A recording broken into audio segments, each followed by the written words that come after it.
Hello student, I welcome you in the new class of history. The chapter is going on the rise of nationalism in Europe. Europe में राष्ट्रवाद का उदय. In the previous video, we have studied about the 1815 Vienna Congress and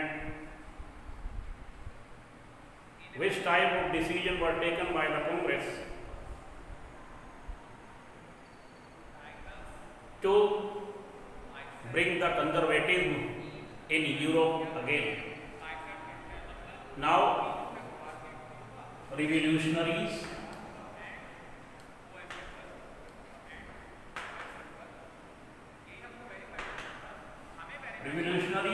या क्रांतिकारी ये वो लोग थे जो लिबरल थे और नेशनलिस्ट थे,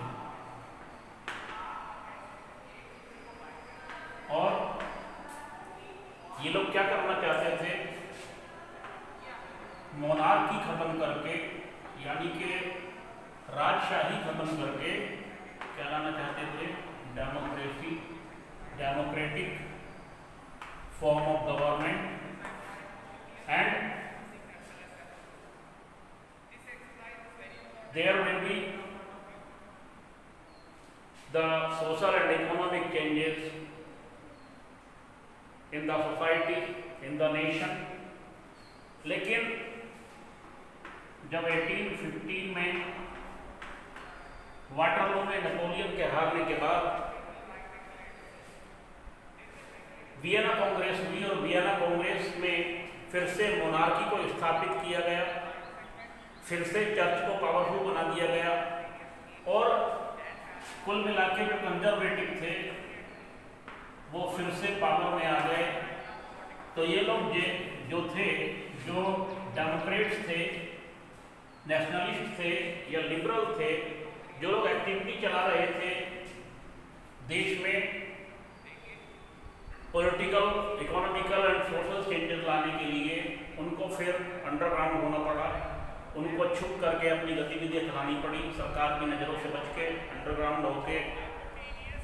इन्होंने इसके लिए बहुत सारी सीक्रेट सोसाइटी बनाई थी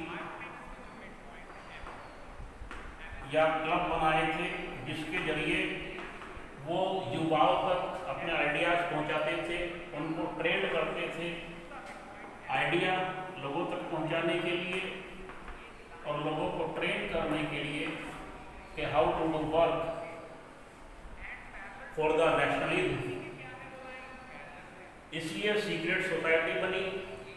उन्हीं में से जो एक थे जो रिवोल्यूशनरी थे, जिस्पी मैज़नी.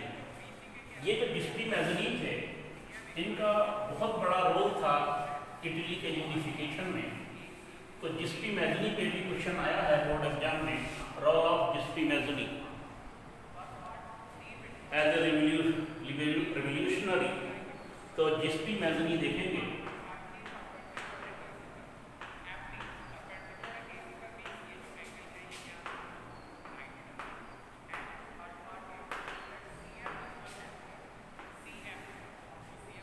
जिस्पी मैज़नी, ये जो जिस्पी मैज़नी थे, ये इटली के रिवोल्यूशनरी थे.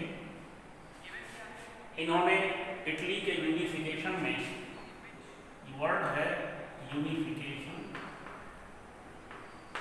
यानी कि देश को यूनाइट करने में, संगठित करने में मेन रोल प्ले किया था. ये रिवोल्यूशनरी थे और इन्होंने सीक्रेट सोसाइटी बनाई हुई थी. जिस्पी मैज़नी का जो जन्म था वो जेनेवा में हुआ 1807 में.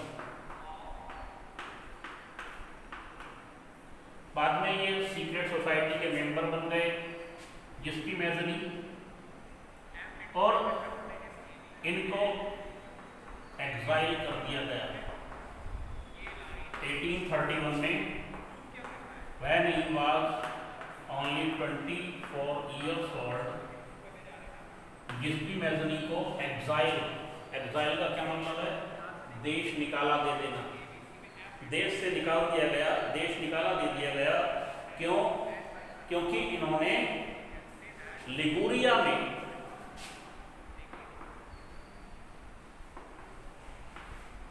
ये it is the place of Italy, Liguria में रिवॉल्यूशन करने का प्रयास किया था, आंदोलन करने का प्रयास किया था। तो वहाँ की सरकार ने इनको ऐसी गतिविधियों में लिप्त होने के कारण एग्जाइल कर दिया था जिसपी मैजनी को। जिसपी मैजनी बाद में जब एग्जाइल हो गए, दूसरे देश में पहुंचे, तो वहाँ भी इन्होंने सीक्रेट सोसाइटी बनाई, सीक्रेट सोसाइटी बनाई। इनकी दो सीक्रेट सोसाइटी फेमस है, एक तो यंग इटली, दूसरे यंग यूरोप।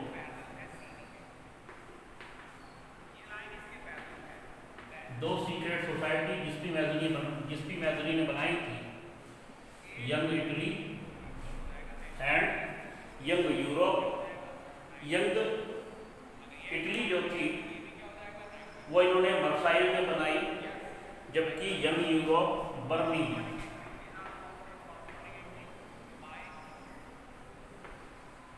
और यंग इटली वर्साइल में। तो जिसपी मैजनी ने दो सीक्रेट सोसाइटी बनाई थी जो बहुत ज़्यादा फेमस हुई। एक का नाम था यंग इटली, दूसरे का नाम था यंग यूरोप। मैजनी का ये मानना था कि God had intended nation to be the natural units of mankind, कि गॉड ने जो नेशन बनाए हैं यूनाइटेड, वो मैनकाइंड के लिए बनाए हैं, ह्यूमन बीइंग के लिए बनाए हैं। So Italy could not continue to be a patchwork. तो मैंने बताया था कि इटली जो था वो 5 स्मॉल स्टेट्स में बटा हुआ था। इटली फ्रेगमेंट था, 5 छोटे छोटे राज्यों में बटा हुआ था। तो उसने जो है इटली के यूनिफिकेशन के लिए काम किया था, इटली को एक यूनाइटेड नेशंस बनाने का प्रयास किया था। उनका ये मानना था कि गॉड ने ह्यूमन बीइंग के लिए नेशंस बनाए हैं, तो इटली को टुकड़ों में बट के नहीं रहना चाहिए, उसे एक पावरफुल कंट्री बनना चाहिए, उसको संगठित बनाना चाहिए। और इटली के यूनिफिकेशन के लिए जिसपी मैजनी ने काम किया। ये था जिसपी मैजनी के बारे में। उसके बाद romantic imagination and national feeling.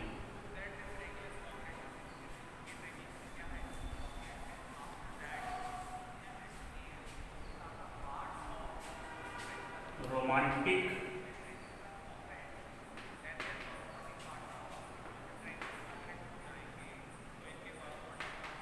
imagination and nationalism।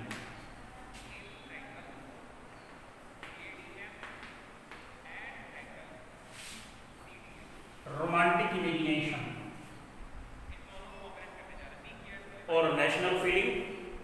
तो culture played an important role to bring the national feelings in the human beings, creating the idea of nation। इसके लिए जो लोग थे उन्होंने जो ओल्ड कस्टम था, ओल्ड कल्चर था,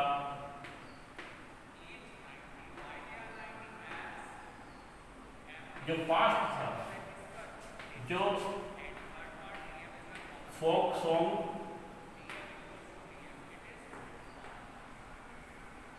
फोक स्टोरीज,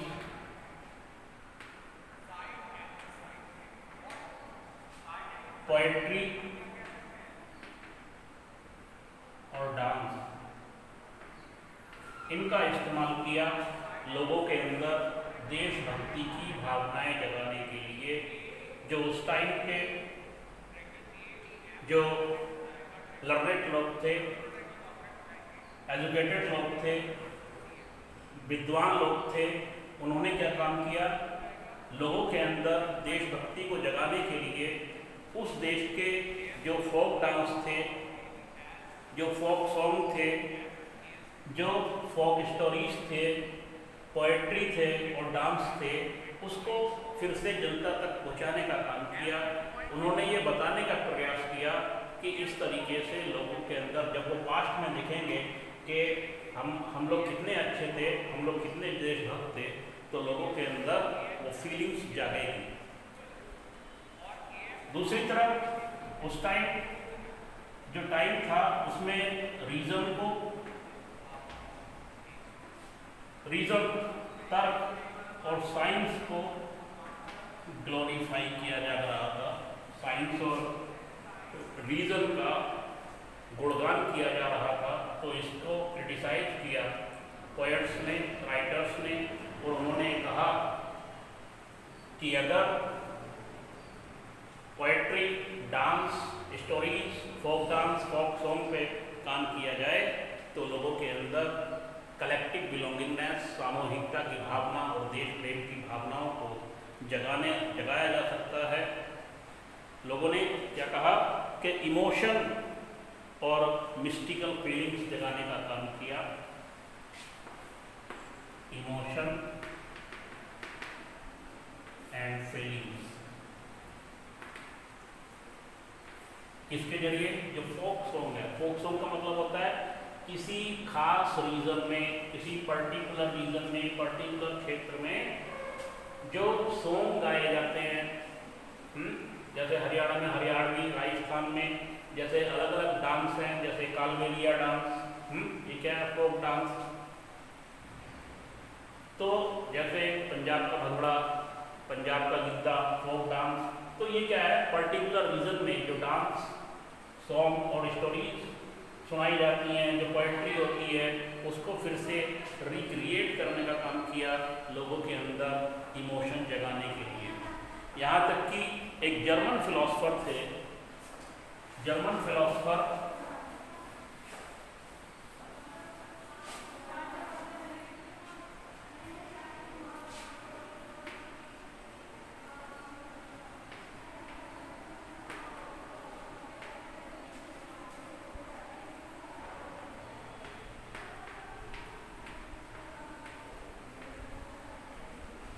जो जर्मन फिलोसोफर थे उनका नाम था जॉन गुटफ्रेड।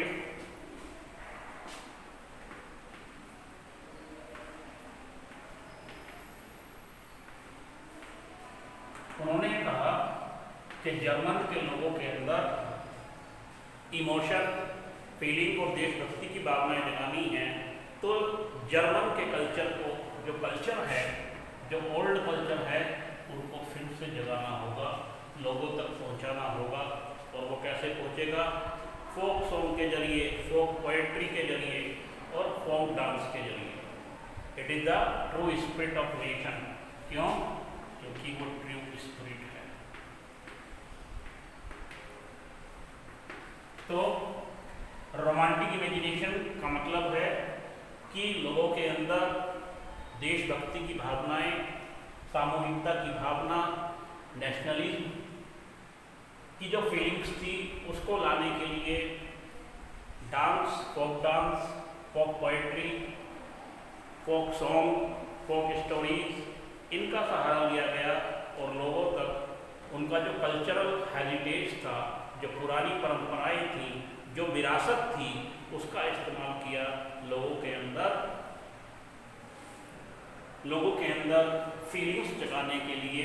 यहाँ तक कि लैंग्वेज का इस्तेमाल किया गया।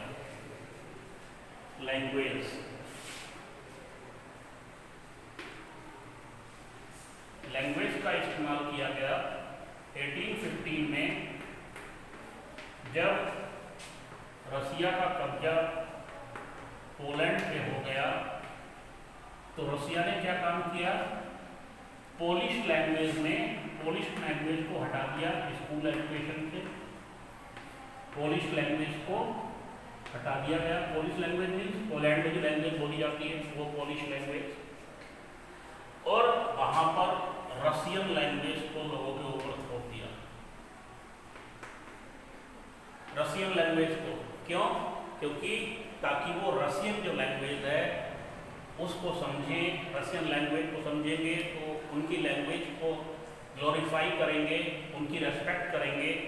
क्यों? क्योंकि उन्होंने उनके देश पे जाकर के कब्जा किया था, तो पोलिश लैंग्वेज पे बैन लगा दिया था रशियन लैंग्वेज में, रशियन एम्पायर्स ने। ये हुआ था, यानी कि लैंग्वेज ने भी एक बहुत बड़ा रोल प्ले किया। Now hunger, hardship and popular revolt.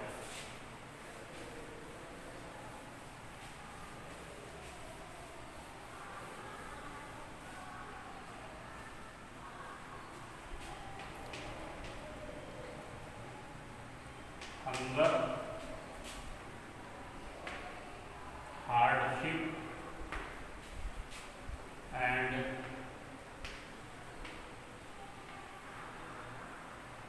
Popular revolt.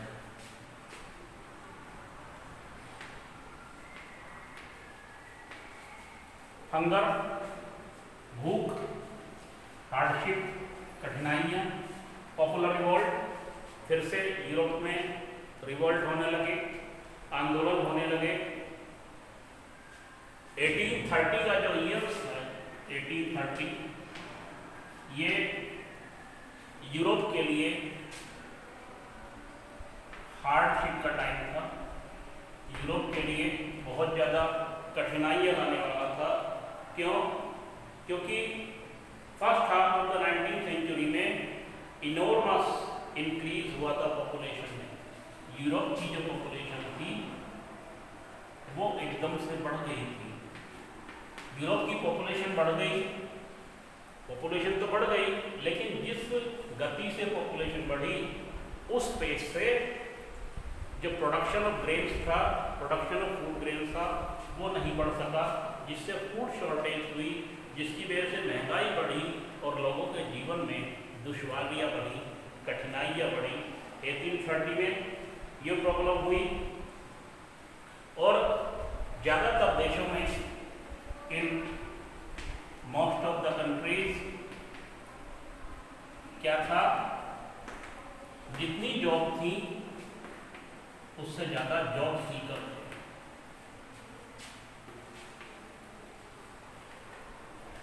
It means जितनी जॉब थी, जितनी नौकरियां थी, नौकरियों से ज़्यादा नौकरी लेने वाले लोग थे, अप्लाई करने वाले लोग थे, यानी कि बेरोजगारी बढ़ गई थी।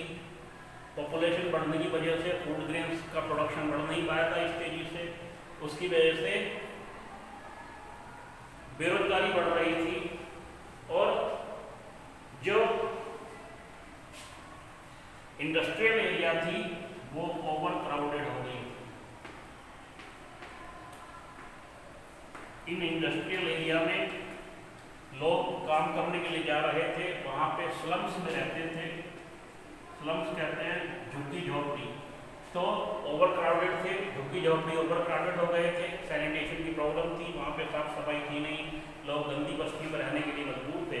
ऐसे हालात में यूरोप के देशों में दुश्वारियाँ बढ़ रही थी और जो लोकल प्रोड्यूसर थे, जो स्मॉल वर्कशॉप में प्रोडक्शन करने वाले लोग थे, उनके लिए कंपटीशन बढ़ रहा था, क्योंकि इंग्लैंड से मशीन मेड गुड्स पहुंच रही थी, मशीन मेड गुड्स पहुंच रही थी, मशीन मेड सामान पहुंच रहा था। और जो वर्कशॉप में स्मॉल प्रोडक्शन करने वाले लोग थे वो मशीन के बने हुए सस्ते सामान से कंपटीशन नहीं कर पा रहे थे, इसलिए लोकल जो इंडस्ट्रीज थी वो डूब रही थी, बेरोजगारी बढ़ रही थी और लोगों के जीवन में कठिनाइयाँ और दुश्वारियाँ बढ़ रही थी। ऐसा ही एक रिवोल्ट हुआ 1848 में फिर से फ्रांस में।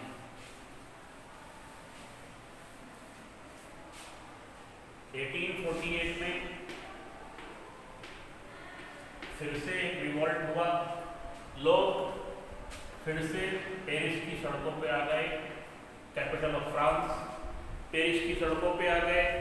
वाइड स्प्रेड एम्प्लॉयमेंट था, बहुत ज़्यादा बेरोजगारी बढ़ गई थी और लोग जो थे पेरिस की सड़कों पे आ गए थे। यहाँ तक कि बैरिकेडिंग जो होती है, जो बैरिकेडिंग लगाते हैं पुलिस भीड़ को रोकने के लिए, उसको तोड़ दिया गया था। और उस टाइम का जो फ्रांस का शासक था लुईस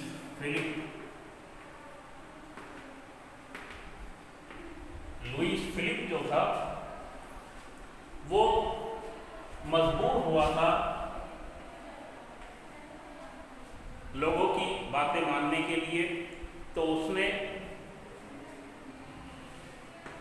लोगों को वोटिंग राइट दे दिए थे। दो चेंजेस हुए थे 1848 में। एक तो लोगों को वोटिंग राइट देने के लिए जो शासक था वो मजबूर हुआ था, और जो नेशनल असेंबली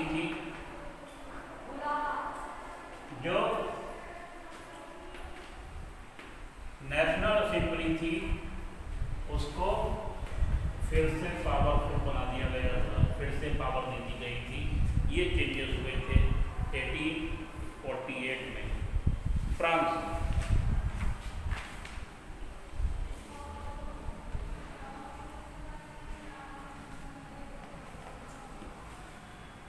1848 में जो लिबरल्स थे वो भी एक्टिव थे।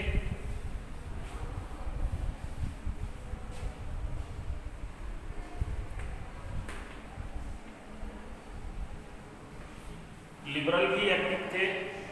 और यूरोप में, हालांकि यूरोप में उस टाइम इंडिपेंडेंट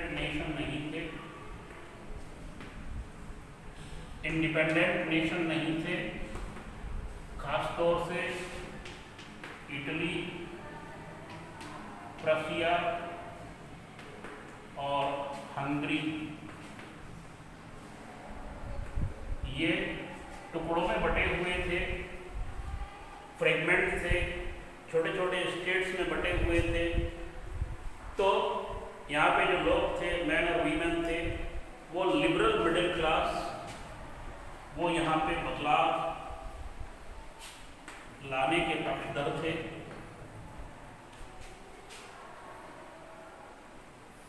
जो लिबरल मिडिल क्लास थी, जो मध्यम वर्ग के लोग थे, जो उदारवादी थे, जो चेंजेस लाना चाहते थे यूरोपियन सोसाइटी में, वो किसकी मांग कर रहे थे? कॉन्स्टिट्यूशनलिज्म।